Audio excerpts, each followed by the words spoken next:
Okay, so today was all about teaching the students how to come up with ideas, and there was a big focus on narrative structure.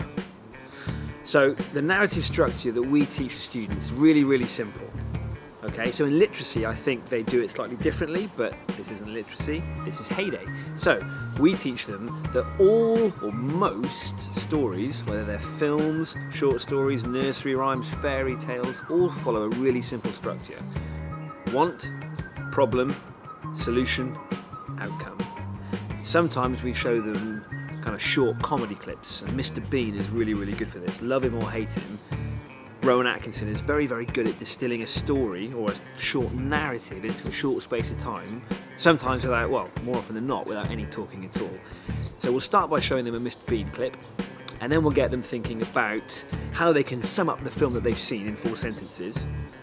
And once they can do that, ideally, they'll transfer that to their own stories.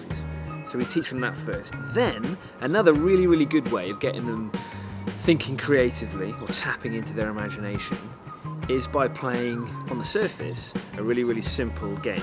I say game, it's not much of a game, it's kind of an exercise. The likes and dislikes exercise, okay?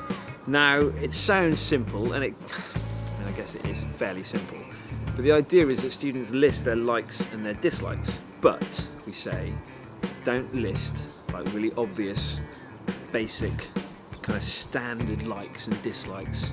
For example, I like chicken, I don't like homework, or I like football. Those are fine, but they're not going to generate interesting kind of story ideas. So we get them to think about likes and dislikes are a little bit more left field. We get them to think laterally. So rather than saying I like chicken, they might say, oh, I really like the noise that it makes when I bite into really kind of crunchy chicken skin. Or they might say, I like eating chicken, but I really dislike getting kind of chicken all over my fingers. Because then, once you kind of start thinking like that, that's how kind of creative ideas start to generate, or start to kind of be born. Okay, so it could be random things that they think only they like, or only they dislike. Like they might dislike seeing people with their label stuck up behind their shirt. Okay, so from that they might think, right, okay, want, problem, solution, outcome. I really want to put someone's label back in their shirt. The problem is, people don't like random strangers coming up to them, tucking their shirt in, or tucking their labels in. Once you get them thinking like that, it's not much of a stretch to then get them thinking about how various situations and scenarios can come out of that. Today at Chesterton, we got them working in pairs because I just think they bounce ideas off each other better when they're working in pairs, and we kept the same pairs that we'd had last week for the acting school. Luke ran the session today and he told me what the ideas were. We got 4 ideas, all comedy ideas, all sound absolutely golden. I won't share them with you yet, but I'm looking forward to making all of them. And I think the proof is in the pudding because the ideas are really unique, really strange. It's always hard to come up with unique ideas because if you notice, if you watch our films, if you follow Heyday, you'll know that every single film we've made has been set in a school. It's had to be filmed in about 2 hours, 2.5 hours, and it involves students, people in school uniform.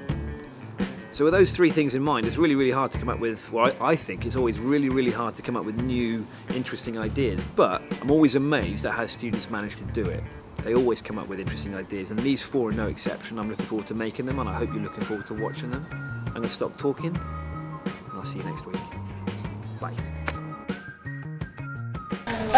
So we put on the board likes and dislikes, and with those likes and dislikes we would make films with them. So like, for example, there was one, someone likes smashing their face into a cake, and then that idea could be a film. There's a lot of films you could do with words because you only need 1 word to start a huge idea. It was easy but hard at the same time because like we had to think of lots of ideas for our movie, but at the end we got like lots of ideas and we did the right thing.